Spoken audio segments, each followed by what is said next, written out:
Olá, meus amigos e irmãos. Que a graça e a paz de nosso Senhor e Salvador Jesus Cristo esteja com cada um de nós. Começamos aqui mais uma lição da revista Palavra e Vida, produzida pelo Departamento de Educação Cristã, juntamente com o Departamento de Comunicação da Convenção Batista Fluminense. Esta revista, que foi escrita pelo pastor Eric Mendonça, com o título Atos da Igreja Primitiva, estudando Atos e os relatos da Igreja Primitiva. Mas antes de começarmos, inscreva no nosso canal, no botão aqui embaixo, onde está escrito Inscreva-se. Curta, deixa o seu comentário, acione o sino das notificações e compartilhe. Toda semana nós estaremos aqui publicando uma nova lição para estudarmos juntos.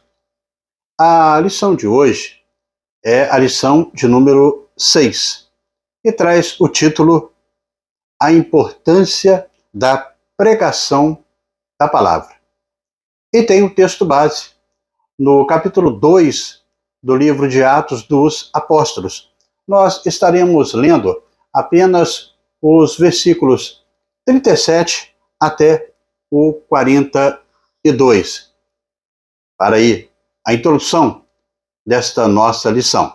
E o texto, ele nos diz assim: Quando ouviram isso, os seus corações ficaram aflitos, e eles perguntaram a Pedro e aos outros apóstolos: Irmãos, que faremos?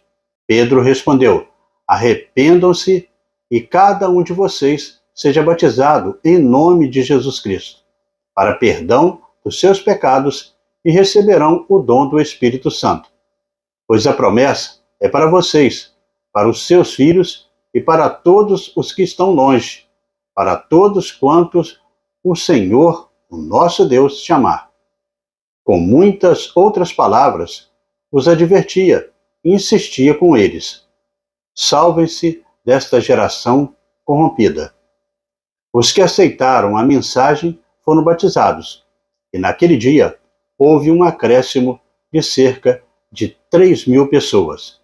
Eles se dedicavam ao ensino dos apóstolos e à comunhão, ao partir do pão e às orações. Bem, irmãos, a lição desta semana da nossa revista, ela tem como objetivo, ao final deste nosso conteúdo, nós possamos juntos entender qual deve ser aí a centralidade da pregação da Palavra de Deus e a sua mensagem, a importância para a vida da igreja e no cumprimento do Ide de Jesus. Mas antes, no entanto, eu quero agradecer aqui aos irmãos que têm nos enviado mensagens de todo o Brasil, e não somente da área aqui da Convenção Batista Fluminense. Em especial, eu quero mandar aqui o meu abraço à irmã Lília Firmino e também aos queridos irmãos da Igreja Batista de Marechal Deodoro, que fica lá no estado das Alagoas, que tem acompanhado a gente aqui.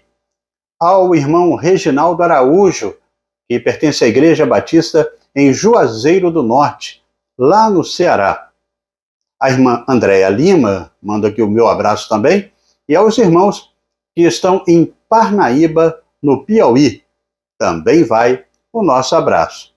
E a irmã Gelene Guimarães, que pertence à Igreja Batista em Apolo 3, lá em Itaboraí. Um abraço aos irmãos daquela igreja. E aos irmãos Sebastião Magalhães Pereira, a Luísa Amélia Gomes, a Edneia Melo, que também nos enviaram mensagens. Aí um abraço especial. E mando aqui o meu abraço também para os pastores e os líderes da Convenção Batista Fluminense, que têm também participado deste ministério. Que Deus continue abençoando aos irmãos para sempre, né? E a nossa oração é que Deus continue aí derramando bênção na vida dos irmãos. Bem, com relação à lição, nos dias de hoje, nós ouvimos falar em várias teologias, teologia da libertação, teologia afro, teologia terceiro-mundista, teologia da esperança, teologia da prosperidade e muitas outras.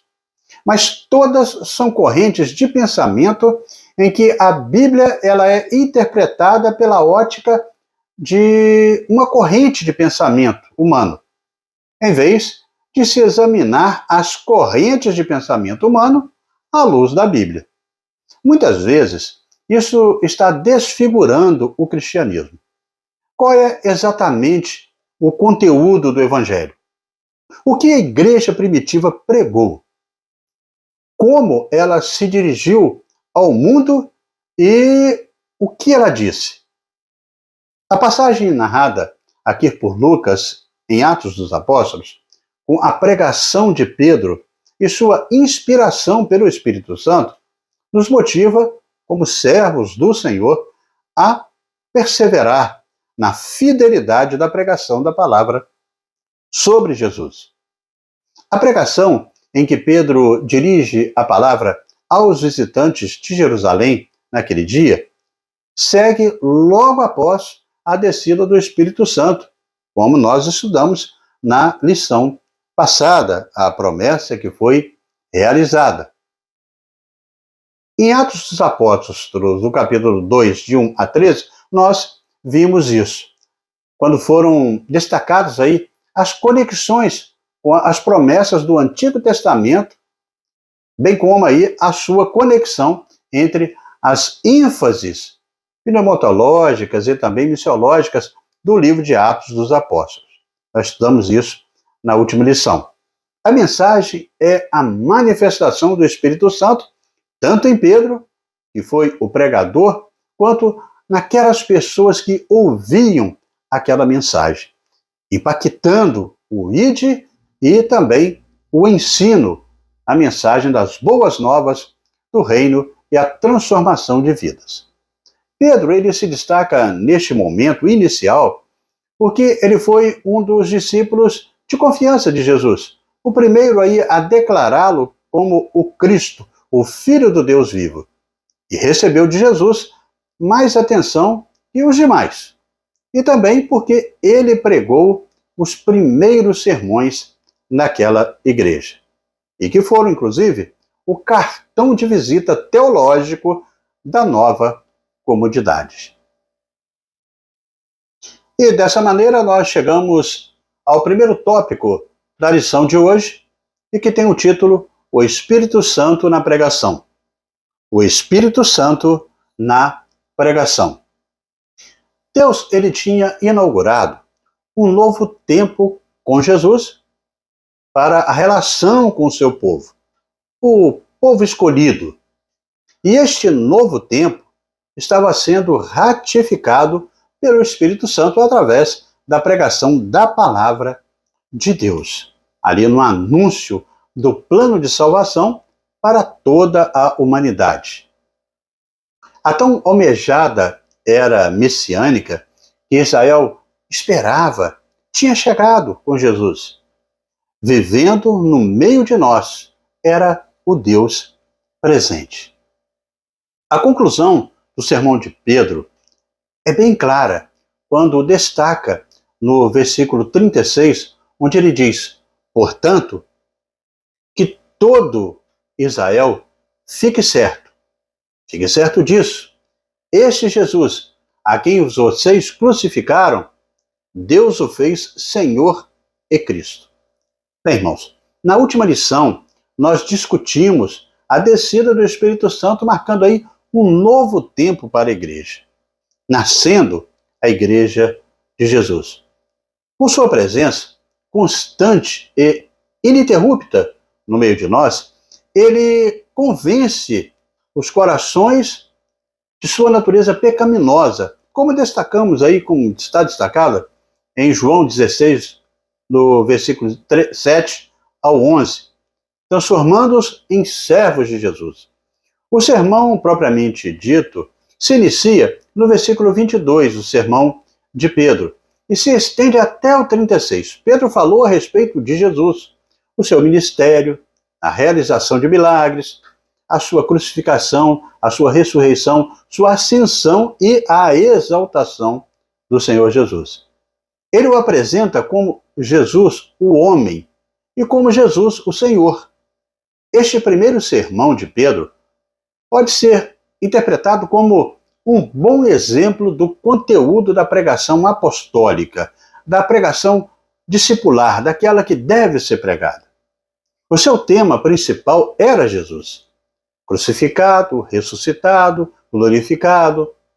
Ele é ao mesmo tempo Salvador e Senhor, um sinal crucial do Espírito Santo, que em Atos 2 nos mostra que é a capacidade de entender diferentes idiomas pelo presente aí na festa de Pentecoste. Todos eles entenderam a mensagem. Além disso, muitos espectadores inicialmente zombaram e pensando que aquelas pessoas estavam bêbadas. Foram inclusive convencidos pela pregação de Pedro a se converterem, sendo batizados. Aquela multidão podia ver e ouvir os resultados do derramamento do Espírito sobre os discípulos. Eles podiam ver a mudança nos apóstolos e podiam ouvir a nova mensagem que estava sendo pregada. O Espírito Santo é Deus e somente Deus tem o poder de sondar corações. O seu atributo da onisciência, que somente Deus possui. Somente Deus tudo sabe e conhece. O saber absoluto e abundante de Deus é sobre tudo e todos. Pedro não tinha esse poder de sondar os intentos do coração humano. Como homem algum, no nosso tempo, também pode fazer isso, por mais sábio ou eloquente que seja. Para atuar no coração humano, por meio da pregação, somente o poder do Espírito Santo para tocar, para mover e transformar aquele que ouve e crer na salvação em Cristo Jesus e nele como o Senhor de sua vida. Em Atos 2, de 14 a 41, nós vemos uma primeira situação do Espírito Santo convertendo vidas e movendo corações em grande número de pessoas na história da igreja. E Lucas faz questão de destacar este momento expressivo, ou seja, ele deixa claro que mais de 3.000 pessoas se renderam aos pés do Senhor. Em Atos 4, de 1 a 22, ele também cita que Pedro e João, eles pregavam e ensinavam ao povo. E Pedro, cheio do Espírito Santo, versículo 8, falava às autoridades. A pregação no Novo Testamento, ela é impensável sem a orientação do Espírito Santo de Deus. Quem prega deve ser guiado por ele. Mesmo sendo eloquente ou dominando técnicas de comunicação, sem a atuação do Espírito Santo, as palavras podem ser até instrutivas, mas não provocarão uma verdadeira mudança na vida dos ouvintes. Este é o ponto destacado por Lucas em Atos dos Apóstolos. E é óbvio que Pedro, ele não engendrou tudo isto, esse raciocínio, que agora nós desdobramos em sua mente, naquele momento. Ele não tinha condições disso. Foi naquele momento o Espírito Santo, que é o autor das Escrituras, que inspirou o discurso de Pedro e também o registro da Escritura de Lucas, daquilo que Lucas estava escrevendo. Fez com este propósito mostrar como Jesus se encaixa no Messias prometido no Antigo Testamento. E assim, irmãos, nós chegamos ao segundo tópico da nossa lição, a lição de hoje, que traz o título A Centralidade da Pregação em Jesus. A centralidade da pregação em Jesus. Isso é interessante porque pregar a palavra de Deus é a sublime missão da igreja. É por intermédio do ministério da palavra que vidas são salvas, transformadas e edificadas.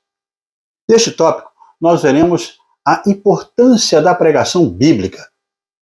Nesse aspecto, para refletir a glória de Deus, a pregação precisa manter o propósito para o qual foi estabelecida, ou seja, revelar Deus e educar a igreja. Por isso nós podemos afirmar que é importante, pois assim a igreja ela é edificada e moldada pelos valores do reino, e almas são acrescidas a ela. Uma igreja em que a palavra de Deus não tem primazia, tanto na ação evangelística quanto na discipuladora, é uma igreja fraca. Portanto, a natureza da pregação precisa ser bíblica e cristocêntrica. Em outras palavras, deve possuir aí sólidos fundamentos bíblicos. A pregação tanto é a dependência da atuação do Espírito Santo na vida de quem prega, quanto a necessidade de centralidade da pregação na vida e obra de Jesus. Nunca podemos esquecer o cerne da nossa missão, descrita em Mateus 28, 19 a 20, onde Jesus assim declarou, Portanto, vão e façam discípulos de todas as nações, batizando-os em nome do Pai, do Filho e do Espírito Santo. No versículo 20, ensinando-os a obedecer a tudo o que eu lhes ordenei. E eu estarei sempre com vocês até o fim dos tempos. É o cerne da nossa pregação. Em primeiro lugar, vemos o evangelista destacando aí as palavras de Jesus para fazer discípulos do Mestre, que é a nossa missão. Em segundo lugar, nós vemos aí a ordenança de Jesus para o batismo daqueles que crerem. É mais um passo para aqueles que entenderam o que é ser discípulo. E por serem discípulos, obedecem à ordenança de Jesus, que é o batismo em nome do Pai, do Filho e do Espírito Santo. E o terceiro lugar, nós precisamos ensinar sobre as ordenanças que Jesus passou aos seus discípulos. A saber, a ceia, que é uma celebração na qual nós relembramos o sacrifício de Jesus para o perdão dos nossos pecados, e o batismo, como forma de professarmos a nossa fé em Cristo Jesus, nosso Salvador e nosso Senhor. Em quarto lugar, Jesus ele prometeu que estaria conosco nesta missão de discipular, de batizar, de ensinar até o fim dos tempos. Nossa missão, irmãos, fundamental é levar Jesus a todos os povos. Assim como os apóstolos, nossa pregação deve enfatizar a vida e a obra de Jesus. Lucas, em Atos 1:8, ele destaca a abrangência geográfica dessa missão, desde Jerusalém até os confins da terra. Pedro, ele cumpre essa missão em Atos 2, diante de uma multidão de diversas nações. Ao longo de Atos, nós veremos o Evangelho alcançando novos povos, graças às circunstâncias específicas que serão exploradas nas próximas lições. Para cumprir essa missão, adaptamos nossa mensagem para mantermos aí centrada em Jesus e em sua doutrina, como Paulo fez em Atenas ao utilizar o contexto idólatra daquela cidade como introdução ao seu discurso, em Atos 17:16, do versículo 16 ao 34. A proclamação da mensagem bíblica é responsabilidade de todos nós, chamados por Deus para uma tarefa especial. Devemos nos preparar e servir com excelência ao Senhor. Precisamos de servos obedientes, íntegros e fiéis para semear a salvação nos corações. O Espírito Santo, ele opera a transformação através do arrependimento e da confissão, mas é nossa boca e nossa vida que ele usa para isso. Imagine a alegria de Filipe em ser usado pelo Senhor em Samaria e ver conversões e batismos, tal como registrado lá em Atos 8, 4, do versículo 4 ao 8. O propósito mais sublime da pregação da palavra de Deus está no fato de revelar a Deus às pessoas. Frequentemente, as Escrituras se referem a este aspecto da pregação como sendo uma proclamação. O verbo grego é o kerisso, traduzido como proclamar, anunciar. É usado nesse sentido em vários textos do Novo Testamento. Neste aspecto, a pregação ela tem o propósito de revelar Deus às pessoas. Este fato, por si só, mostra a grandiosidade da pregação, trazer ao mundo o conhecimento de Deus. E isto só se dá através da ação do Espírito Santo em nossas vidas. E neste caminhar, irmãos, chegamos ao terceiro tópico da nossa lição. A lição de hoje que traz o título A Importância do Testemunho. A importância do testemunho. Um aspecto importante que os discípulos viveram naquele momento foi o testemunho. É o Evangelho de Cristo no seu aspecto prático, na vida dos discípulos. Embora, no ponto de vista teórico, fossem bem fundamentados, esses ensinamentos evocam a necessidade de práticas que refletem a fé genuína, conforme destaca Tiago, no capítulo 1 da sua carta, no versículo 21 e também o 22. No Evangelho segundo João, nós somos exortados à produção de frutos que evidenciem o verdadeiro arrependimento. João 15,16 também assim fala. O livro de Atos, ele registra a conversão de milhares de pessoas e o fato de que eles perseveraram na doutrina dos apóstolos, como demonstração de uma verdadeira conversão, compreensão e obediência aos princípios ensinados pelos apóstolos. Quem ama a Cristo e ao próximo, guarda e pratica toda a doutrina de Deus. Em Atos dos Apóstolos, Lucas registra tanto a vida ministerial quanto a pessoal dos apóstolos, mostrando que essas esferas, elas se entrelaçam, sem distinção. Você compartilha dessa percepção? Não há dualidade entre falar e agir, entre viver aquilo que se prega e pregar aquilo que se vive. É crucial notar que, mesmo sendo um grande pregador, se o seu testemunho não refletir essa grandeza, sua fé e também a de outros podem esfriar. E você pode até mesmo afastar-se da missão que Deus lhe confiou. Infelizmente, a mídia ela tende a destacar mais os erros do que os acertos dos crentes. Você já observou isso?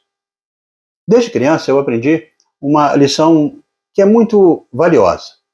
É possível construir uma torre de cartas com muito esforço e até dedicação ao longo de um tempo, mas basta um deslize para que ela desmorone em segundos. Nós vivemos dias assim, Isso não é novidade. Essa é a natureza da vida. No livro de Lucas, já havia este alerta: a quem muito for dado, muito será exigido. E a quem muito foi confiado, muito mais será pedido. É assim registrado em Lucas 12, na parte B do versículo 48. Paulo dá uma orientação aos coríntios, dizendo que, assim, aquele que julga estar firme, cuide-se para não cair. Como registrado lá na primeira carta aos Coríntios, no capítulo 10, no versículo 12. O testemunho pessoal é essencial para todo servo de Jesus, mas aqueles que pregam a palavra devem dedicar-se à sua preservação por amor a Cristo. Tanto o testemunho de Cristo como o pessoal são de grande importância. A autenticidade da mensagem e do testemunho pessoal dos crentes e da igreja primitiva atraiu a graça do povo, como veremos nos estudos posteriores. Estejamos atentos a este tema crucial narrado por Lucas em Atos dos Apóstolos, onde pregação e testemunho se unem. Paulo afirma que os crentes em Cristo estão edificados sobre o fundamento dos apóstolos. Assim registrado lá em Efésios, no capítulo 2, no versículo 20, que é o mesmo que doutrina dos apóstolos, destacado em Atos 2:42. Pois a eles foi dada a missão de lançar a base doutrinária da Igreja de Cristo. No entanto, é bom que entendamos que essas duas expressões fazem referência ao ensino dos apóstolos e não aos apóstolos em si. Ou seja, a igreja não está fundamentada nestes homens, mas na doutrina que eles receberam de Cristo e repassaram à igreja do Senhor até chegar aos nossos dias de hoje. A validade do que eles ensinaram está no fato de que Jesus Cristo é a principal pedra de esquina. Ou seja, o Senhor é a base, a sustentação de toda a doutrina ensinada pelos apóstolos e que devem ser ensinados por nós hoje. Sem Cristo, esses ensinos não existiriam ou não fariam valor nenhum, pois Cristo, ele é insubstituível. E dessa forma, irmãos, chegamos à conclusão da lição da revista Palavra e Vida desta semana. Após a exposição desta lição, nós constatamos que a igreja ela precisa manter-se fiel à pregação da palavra. Isso só pode ser feito por meio de uma pregação genuína, bíblica e que reflita os valores do reino de Deus pela ação do Espírito Santo. Para isso, não há atalhos. Numa cultura cada vez mais hostil à fé cristã, a igreja ela necessita proclamar as verdades do reino por meio das poderosas pregações na palavra de Deus, com a unção do Espírito Santo. Quando olhamos para Atos dos Apóstolos, nós percebemos que as pregações de Pedro, João, Paulo e tantos outros fizeram a diferença e geraram uma transformação genuína na vida de muitas pessoas, de muitos servos. Pois era uma pregação cristocêntrica e movida pelo poder do Espírito Santo. Este é o caminho mais natural e saudável para que nossos púlpitos e onde quer que nossas vozes e vidas alcançarem, gerem a proclamação do reino de Deus. Um reino que prega o amor de Deus por meio do seu único Filho, onde o Espírito Santo nos ilumina por meio da palavra do Senhor. Aquilo que nós precisamos a nós ser ensinado e também ensinar para fazer discípulos de todas as nações. Para essa sublime missão, o Senhor prometeu que estaria conosco todos os dias. Avancemos, irmãos, na pregação genuína da palavra do Senhor. Quem prega a mensagem não tem o direito de escolher o que vai pregar. A ordem é dada em voz de comando, porque o pregador há de ser como o porta-voz de Deus e conduzido pelo Espírito Santo. Ele não tem vontade própria. Este é o padrão que querem ou desejam, aqueles que querem ou desejam anunciar o Evangelho. É através da pregação que nasce da consciência de ser um arauto do Rei dos Reis, do que anuncia, faz conhecido em vós, razão, porque a pregação cristã ela é igualmente chamada de proclamação ou anúncio das boas novas. Prega-se a Jesus Cristo. Nós devemos pregar a Cristo crucificado pelos nossos pecados. Devemos pregar a fé e a esperança e o amor. Ao pregar o Calvário e o túmulo vazio, devemos anunciar a reconciliação e a inauguração do reino do Senhor. O pregador do Evangelho não pode esquecer 3 coisas que são importantes na revelação da palavra de Deus, que são imprescindíveis: que Jesus Cristo é o Senhor de tudo, que Ele é o Senhor da igreja, que é o Senhor do corpo, que é o Senhor da sua vida, que é o Senhor da esperança. Jesus Cristo é o começo da proclamação e o cumprimento deste abençoado anúncio e promessa de salvação para todo aquele que crê. Irmãos, devemos entender que nós somos o povo resgatado pelo sangue vertido na cruz.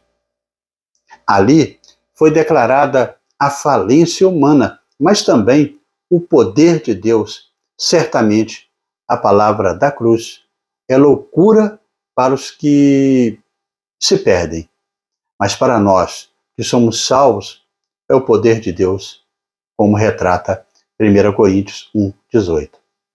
Para o mundo em trevas, a cruz não faz sentido, mas foi por meio dela que o Salvador ofereceu perdão aos pecadores. Pedro, naquele dia especial, deixou claro que essa deveria ser a atuação de todos os discípulos de Cristo até o último dia. Pregar o Cristo crucificado, ressurreto, assunto aos céus e glorificado. Este mesmo Jesus que um dia voltará para buscar a sua igreja. E agora chegamos ao nosso momento para pensar e agir, com 3 reflexões que são propostas pelo pastor Eric Mendonça. A primeira reflexão é de que quando estamos preparando para pregar ou ensinar a palavra do Senhor a alguém, o que você faz? Ora pedindo a direção do Senhor? Realmente não tem como fazer nada, né? Em relação à igreja, aos trabalhos, sem a direção do Espírito Santo. Isto só se dá através de oração e entrega ao Senhor, para que Ele conduza os nossos passos. A segunda reflexão é que aprendemos que a pregação sem Cristo pode ser qualquer coisa, menos a pregação do reino, menos salvação. Você acha que a exposição nas mídias tem colaborado para uma descentralização aí da verdadeira mensagem do Evangelho? Tem acontecido isso, né, irmãos? Cristo deve ser o centro das atividades de nossas igrejas. A vida da igreja deve ser Cristo. Podemos ter variados estudos de grupos, trabalhos específicos da igreja, porém, em se tratando do conteúdo central quanto à pregação e o ensino, Cristo deve sempre ser o centro no anúncio da palavra. A terceira e última reflexão é qual a importância que você dá para o testemunho cristão em comparação com a pregação. O testemunho pessoal realmente pesa na hora de ouvir um pregador? Com certeza, nós não podemos ser diferentes. Pregação e vida têm que caminhar juntos, sempre. A igreja, ela deve preservar o compromisso de manter e ensinar a doutrina dos apóstolos, também com testemunho. E isto se dá através da pregação da palavra de Deus. O propósito mais sublime da pregação da palavra está no fato de ela revelar Deus às pessoas. O alvo da pregação é revelar Cristo, o Deus presente. As pessoas que foram alcançadas pela proclamação da palavra precisam crescer e amadurecer no Evangelho, ou seja, necessitam ser discipuladas e instruídas através do Espírito Santo. A palavra, ela tem importante função para edificar a igreja. E esta edificação, ela vem pelo confronto que o Espírito Santo ele traz, que nos exorta e nos consola na pregação. E assim, amigos e irmãos, terminamos mais uma lição da revista Palavra e Vida. Mas antes de você sair, eu convido você para se inscrever no nosso canal, no botão aqui embaixo, onde está escrito inscreva-se. Curta, deixe aí o seu comentário, acione o sino das notificações e compartilhe para que mais pessoas também possam desfrutar deste conteúdo para a edificação de cada um na aprendizagem da palavra de Deus. Na próxima semana, nós estaremos publicando aqui a lição de número 7, e que tem o título A Igreja de Atos. A Igreja em Atos. E estaremos publicando aqui esta nova lição, se Deus assim nos permitir. Amém?